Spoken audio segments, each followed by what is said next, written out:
Bom dia, pessoal! Bom dia, meus amigos de todo o Brasil! A gente segue na sequência dos nossos vídeos, das nossas videoaulas. Professor Caldeira, Constituição Federal narrada, Constituição Federal comentada em breves comentários, abrangendo aí não só o texto na íntegra da Constituição Federal, o curso Avança, curso de Direito Constitucional.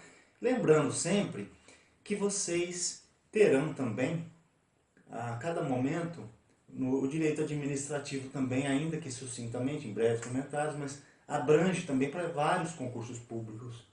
Direito tributário, direito internacional, direito previdenciário, direito econômico. Por quê? Porque a Constituição Federal ela engloba todas essas matérias.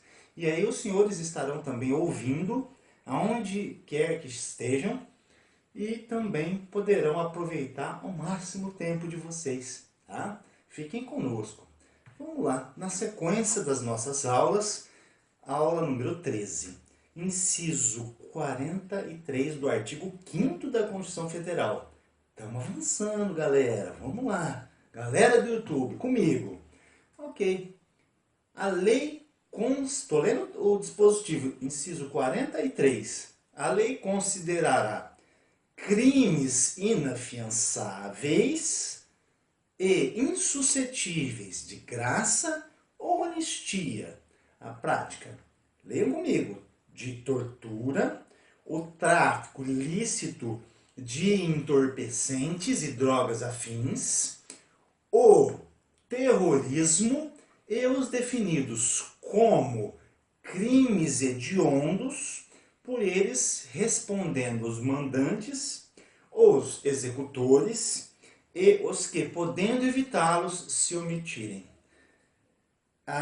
Lembrando sempre que as nossas aulas, o que está em negrito o que está em preto é o texto constitucional, e em cores diferentes, sempre entre parênteses e colchetes, são os nossos breves comentários. E para o pessoal do áudio, que está gravando as aulas, que está estudando em vários locais, fora aí das residências, né? Porque vocês podem estudar em qualquer lugar, aproveitando o máximo do tempo. Então, para facilitar a vida de vocês, a gente vai falar sempre breves comentários. Tá? E quando eu estiver falando do texto, estou lendo o texto. Tudo para facilitar para vocês, meus amigos do YouTube. Tá? Então, comentários. Leia sempre o dispositivo legal, já com as nossas dicas para concursos públicos e provas da OAB. Leia na íntegra, pessoal, a Lei dos Crimes Hediondos, Lei 8.072 de 90, cujo dispositivo está a se reportar. Vamos dar também para vocês dicas mnemotécnicas, ou seja, de memorização para concursos e provas da OAB. Quais são essas dicas? Palavras, ou joguete de palavras, para que sirvam de gatilhos mentais, para na hora do exame vocês, lembrar de um nome ou desses gatilhos. O exemplo aqui é interessante desse dispositivo. Lembra 3 T's, TTT. TTT. Pode ser aquela música, TTT, TTT. Tô brincando, e vamos lá, pessoal, volta para cá. Bom, Lei 8.072 mais TTT. O que é o TTT? É o tráfico de drogas, né? O terrorismo, né? E a tortura. Então lembra, TTT mais 8.072, é isso que está falando o dispositivo sobre os crimes inafiançáveis e suscetíveis de graça e anistia. E depois, cada terminologia dessa, durante o curso, nós vamos falando para vocês. Ok. Inciso 45, estou lendo o dispositivo. Constitui crime inafiançável e imprescritível a ação de grupos armados, civis ou militares contra a ordem constitucional e o Estado democrático. Ok? Breves comentários. Lembrando então vocês que nós falávamos já em outra aula sobre o inciso 42. O que é isso, professor? Por que está em azul aqui? Porque tem que fazer um link já. O hiperlink, vamos já usar essas linguagens cibernéticas, né? Aliás, vejam nossos textos sobre direitos de informática, direito, crimes informáticos, tudo no nosso site www.abcdireitoconstitucional.com.br. que a gente fala um pouquinho também do direito informático aí para vocês. Inciso 42, a prática de racismo também. Ou seja, esses dois incisos eles estão linkados e é isso que cai em concurso, tá? A prática de racismo e ação de grupos armados, civis ou militares contra a ordem constitucional, Estado democrático, eles são crimes inafiançáveis e a imprescritibilidade está aí e a inafiançabilidade também. É isso que cai. Quais são os crimes no Brasil que são imprescritíveis? São esses dois incisos aí linkados devem ser estudados em conjunto. Inciso 45, seguindo, nenhuma pena passará da pessoa do condenado, podendo a obrigação de reparar o dano e a decretação do perdimento de bens ser, nos termos da lei, estendidas aos sucessores e contra eles executadas até o limite do valor do patrimônio transferido. Ok? Breves comentários. Vejam só, garantia que está albergando esse dispositivo constitucional. O legislador constitucional, constituinte, ele está garantindo o quê? A garantia da pessoalidade da pena. A pena ela tem um caráter pessoal. Tá? Aquele que comete um crime, fato típico, antijurídico, culpável, para a teoria tripartite, ou crime, fato típico antijurídico, né? A culpabilidade é simples, pressuposto da inflição da pena, para a teoria bipartite. Fiquem tranquilos, o pessoal que não é muito da área jurídica, que está começando a ver direito constitucional agora. Eu estou a falar de direito penal um pouquinho, né? Principalmente para aqueles colegas, aqueles amigos que estão nos assistindo aí com relação à prova da ordem e concursos mais sofisticados. Mas devagarinho a gente vai falando para vocês também de direito penal também um pouquinho, tá? Ok, na sequência, estou lendo agora, tá? Eu vou ler e estudar com vocês o julgado do STF.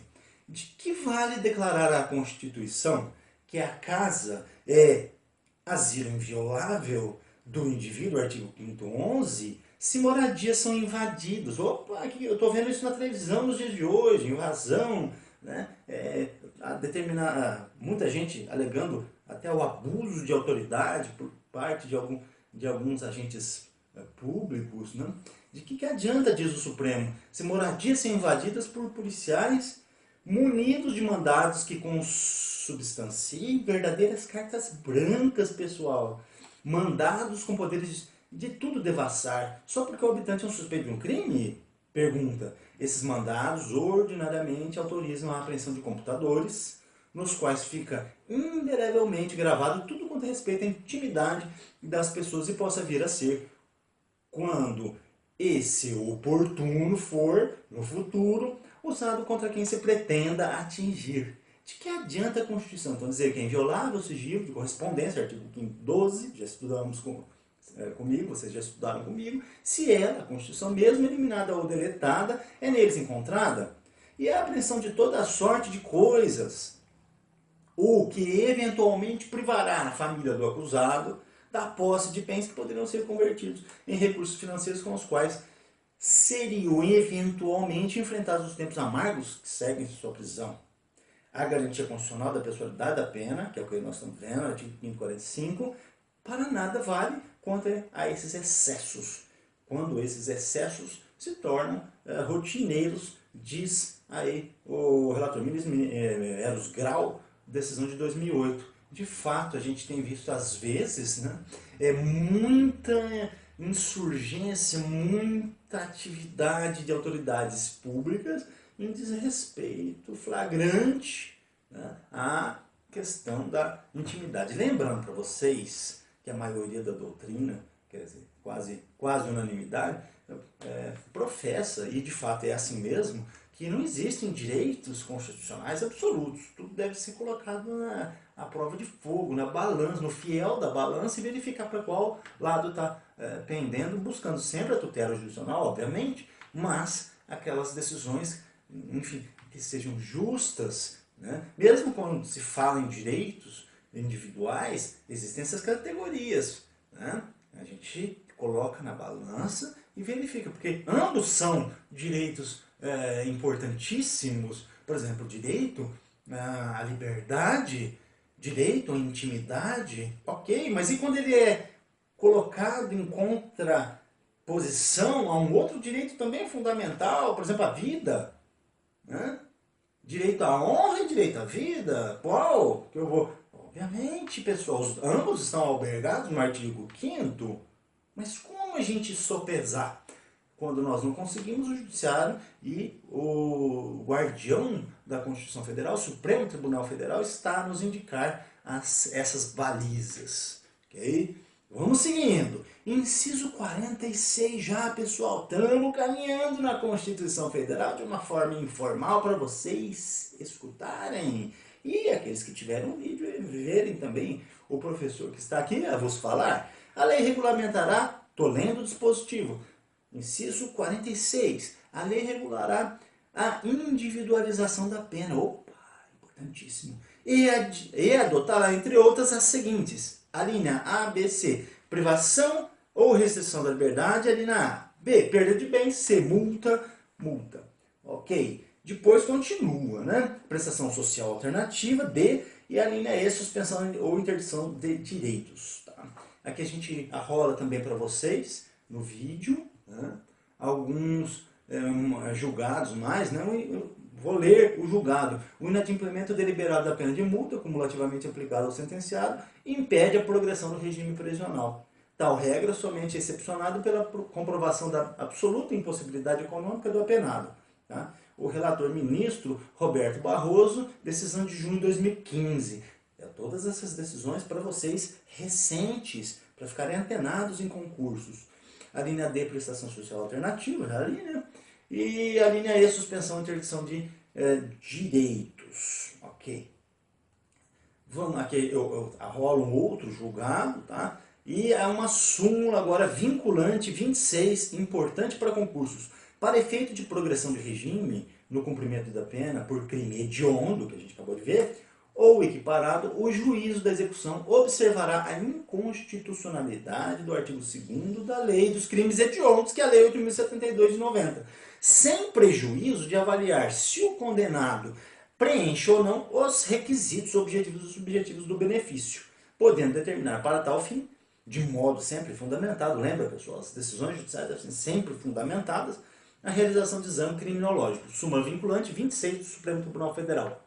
Vale a pena conferir, é evidente que a gente está falando de uma forma mais rápida, e depois vocês podem voltar ao vídeo ou ler. Tá? A gente recomenda muito que durante as nossas aulas vocês leiam também, abram no meio digital ou fisicamente, leiam o dispositivo constitucional enquanto nós estamos a comentar os dispositivos. É muito importante porque vai ajudando na memorização para vocês. Outra súmula importante do STF, 716, admite-se a progressão de regime de cumprimento da pena ou a aplicação imediata do regime menos gravoso, menos severo, nela determinando, antes do trânsito em julgado, a sentença condenatória.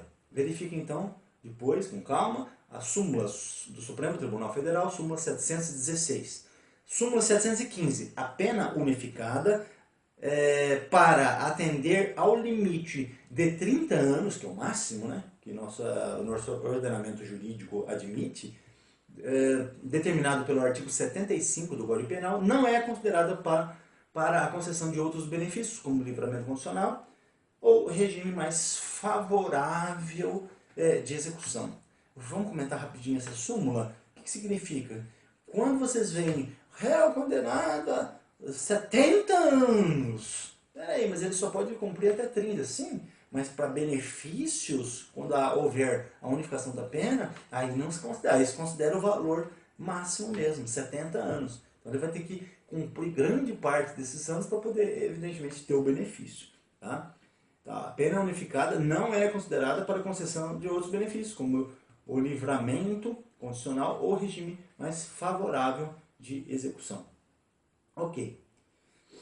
Vamos na sequência.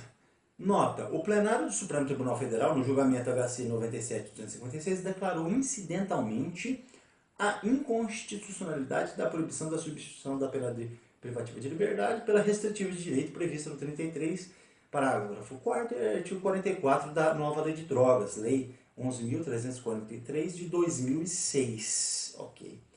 A execução da expressão vedada, a conversão de penas restritivas de direito, do parágrafo 4º e artigo 33 dessa lei, foi suspensa por resolução 5, número 2012, do Senado Federal, nos termos do 5210. O que é o 5210?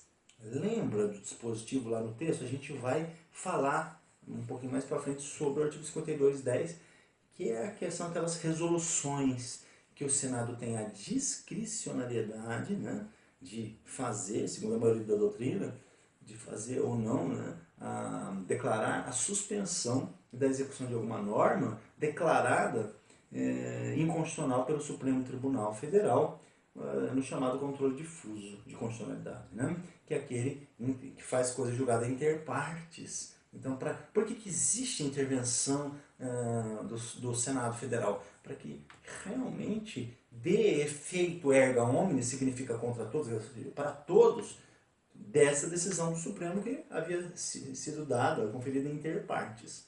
Ok? Então, essa é a importância da intervenção do Senado Federal, né, na suspensão da execução. Depois vocês dão uma olhada no artigo 52, inciso 10 do texto constitucional.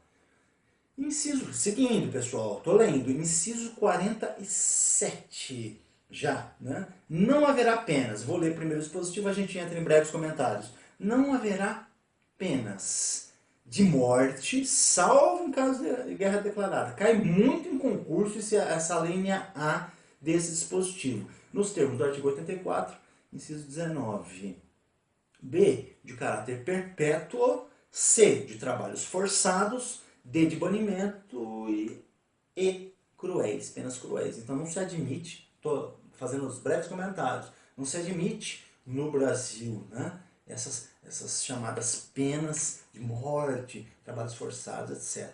Muito importante vocês guardarem isso para concurso também. Princípio, estou já a comentar o dispositivo, princípio da limitação das penas, princípio da humanidade. Esses princípios todos eles estão albergados e previstos também na Convenção Americana dos Direitos Humanos, CADH, ou chamado Pacto de São José da Costa Rica. Então, a questão da pena de morte. A pena de morte no Brasil, nesses casos excepcionais, por exemplo, de guerra declarada, a gente está em tempos conturbados, né? A pena de morte se dá por fuzilamento. Graças a Deus que o Brasil aí é um país da paz, um país pacífico, e vamos vibrar para que não aconteça jamais a necessidade de novamente haver aí o chamado homicídio estatal, né? Homicídio estatal que seria lícito, mas na moral, ok? Lícito, mas na moral. A ninguém é dado a tirar a vida de ninguém, né? A não ser em excepcionalíssimos casos, legítima defesa, etc. Bom, mas enfim, nós, evidentemente, data vênia, respeitamos as opiniões contrárias, mas propugnamos sempre pela paz, nós tendo aquele objetivo da paz entre nós, a gente vai conseguir com que a paz mundial seja um dia alcançada. Voltamos aqui nos nossos comentários, um julgado que eu trouxe para vocês sobre isso, depois vocês dão uma olhada, né, que vai falar aí um julgado do Celso de Mello, 2011, todos julgados legais para vocês, rapidinho, pertinho, tudo para vocês, no nosso direito constitucional, narrado, pessoal, vamos lá, é só linkar comigo, www.abcdireitoconstitucional.com.br, e vocês lá verificarão tudo facinho, tudo fácil, todo o texto constitucional, as leis do país inteiro, dá para acompanhar as aulas por esses dispositivos que a gente deixou tudo facinho para vocês, né? A caráter perpétuo, vamos lá, voltando então para o texto constitucional, a linha B de caráter perpétuo, quer dizer, não atende o critério de humanização e ressocialização, né? Se nós pudéssemos olhar num panorama amplo, como que nós podemos admitir que uma pena perpétua, né, ou de trabalhos forçados vai fazer com que alguém se ressocialize?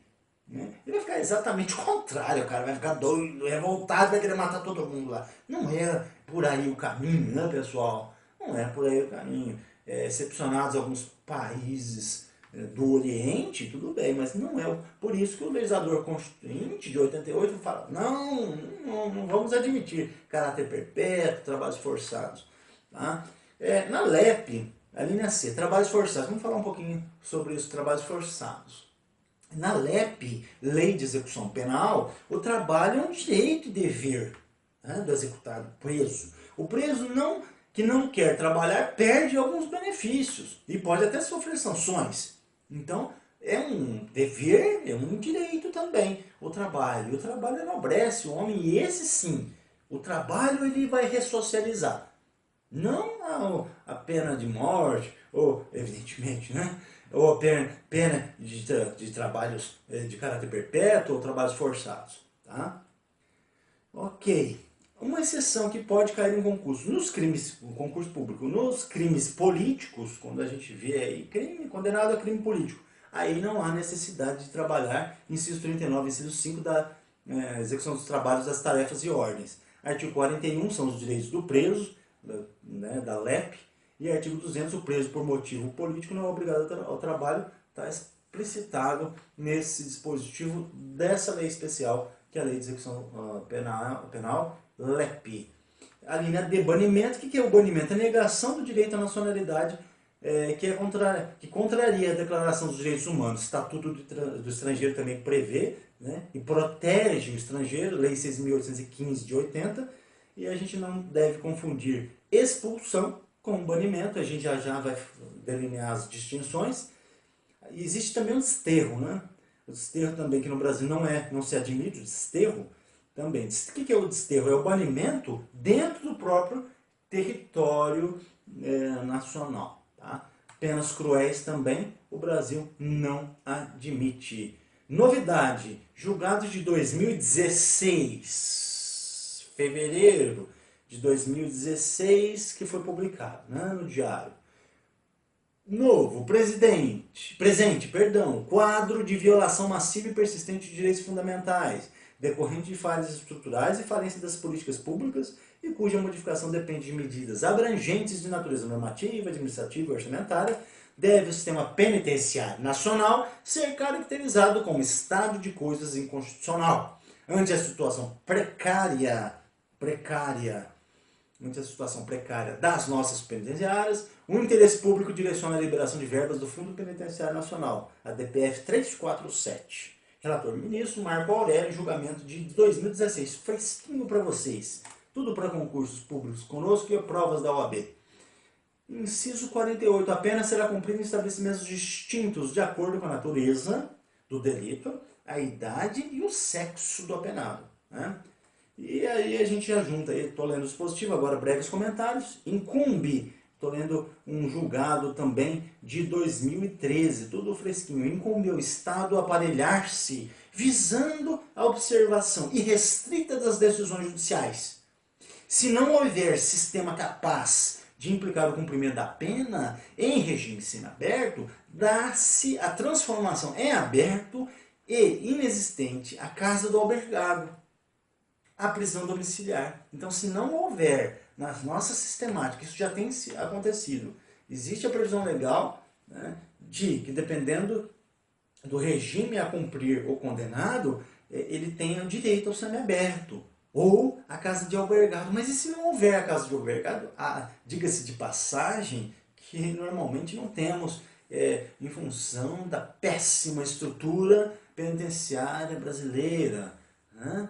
Péssimas condições em que os condenados nossos, que já passam de 500 mil, para quem não sabe, mais de 500 mil presos no Brasil, e nós temos um sistema caótico no nosso país. Muito interessante. Esse julgado, então, está realmente a falar o seguinte: se não existe a casa de albergado, admite-se a prisão domiciliar. E nós temos visto aí nas prisões da Lava Jato, entre outras, né, Operação Hidra, entre outras operações da Polícia Federal e da Justiça Federal, nós temos visto a determinação pela autoridade judiciária da utilização fantástica, né, de tornozeleiras eletrônicas. Fantástico, não? Mas vamos ver o que vai virar isso, porque se der para hackear isso aí, hein, pessoal? O cara tá lá na Suíça e fala, não, ele tá lá num sítiozinho de Araraquara, de sertãozinho, né? Não, tomara que não seja possível hackear o sistema de GPS das tornozeleiras eletrônicas. Vamos lá. Ok, inciso 49 já, estamos adentrando e já saímos do artigo 5º e seguimos para frente. É assegurado aos presos o respeito à integridade física e moral. Fantástico.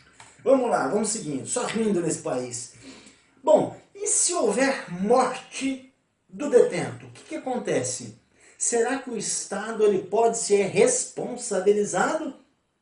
Vejamos aí novíssimo entendimento do Supremo Tribunal Federal, 30 de março de 2016 é o julgado. Novo, em caso de inobservância de seu dever específico de proteção, previsto no dispositivo que estamos comentando, o Estado é sim responsável pela morte do detento. Depois vocês verifiquem aí com calma todos esses julgados também. Nossas aulas têm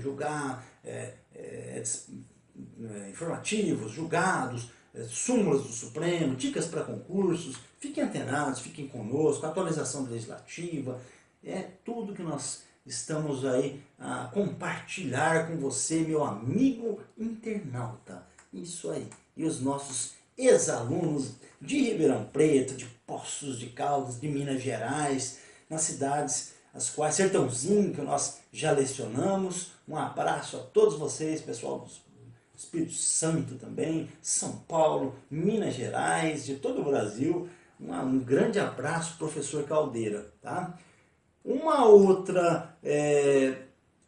outra novidade, a Convenção Americana sobre Direitos do Homem dispõe no artigo 7º, né, que toda pessoa presa, detida ou retida deve ser conduzida sem demora à presença da autoridade judiciária, posto a ostentar o status jurídico supralegal que os tratados internacionais, vocês já viram comigo, né, sobre direitos humanos têm no ordenamento jurídico.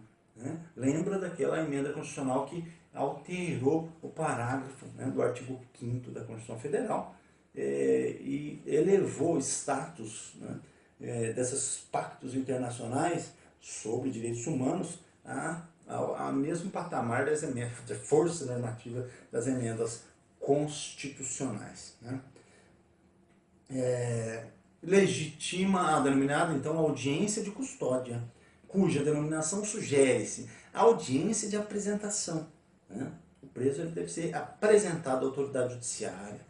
O direito convencional de apresentação do preso ao juiz consectariamente deflagra o processo legal de habeas corpus, no qual o juiz apreciará a legalidade da prisão à vista do preso que lhe é apresentado.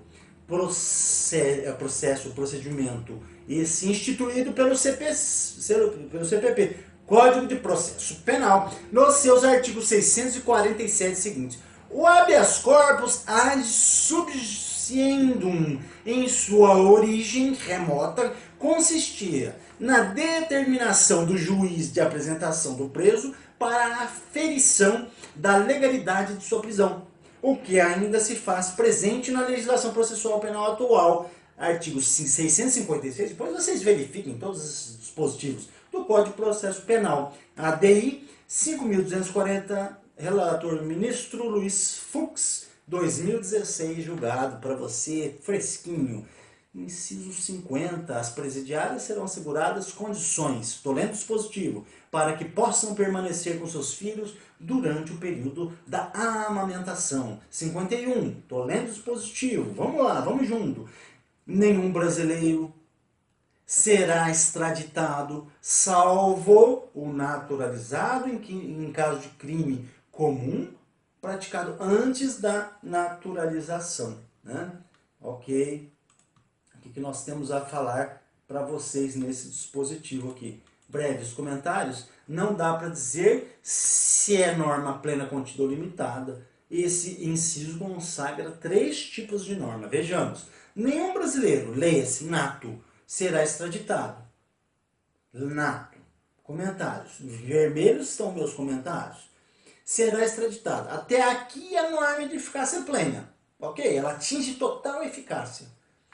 Salvo o naturalizado em caso de crime comum praticado antes da naturalização. Até aqui também é norma de eficácia plena. Ou de acordo com o comprovado envolvimento em tráfico ilícito de entorpecentes e drogas afins na forma da lei. Nos comentários, norma de eficácia limitada, né?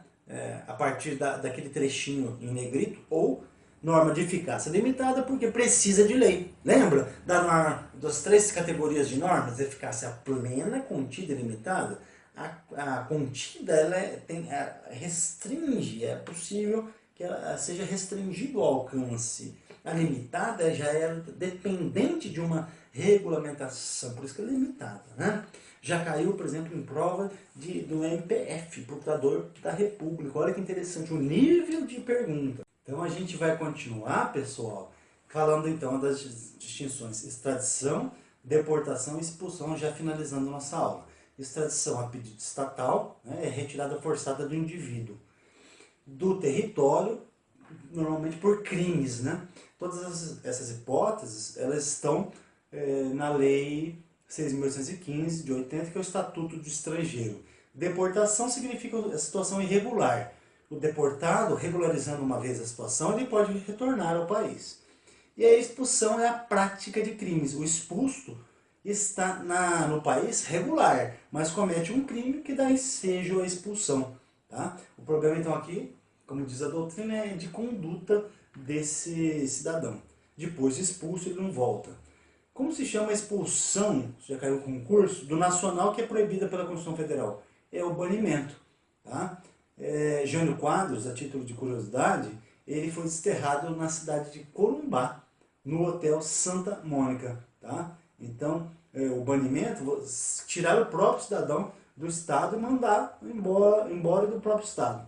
Não há se falar mais em banimento e a Constituição Federal proíbe expressamente o banimento. O desterro, que é o caso do Jânio Quadros, é diferente. Não é admitido no texto constitucional. O que é o desterro? É o isolamento dentro do próprio território. Por isso que o Jânio Quadros foi desterrado na cidade de Corumbá, no Hotel Santa Mônica. É até lugar de visitação aí do pessoal. Terminando agora, inciso 52, não será concedida a extradição por estrangeiro por crime político ou de opinião. E o brasileiro? Comentários nossos. E o brasileiro? O nato nunca pode ser extraditado. O Alexandre de Moraes, por exemplo, professor, diz que talvez essa seja a única garantia absoluta, apesar de ele ter falado que não existem garantias constitucionais absolutas. Né? O naturalizado pode, por crime comum, antes da naturalização ou em qualquer tempo no caso de tráfico de drogas. Tá? É isso. Mais uma vez, conseguimos atingir o nosso objetivo e já entramos com a próxima aula. Fiquem com Deus, fiquem conosco. Obrigado, pessoal!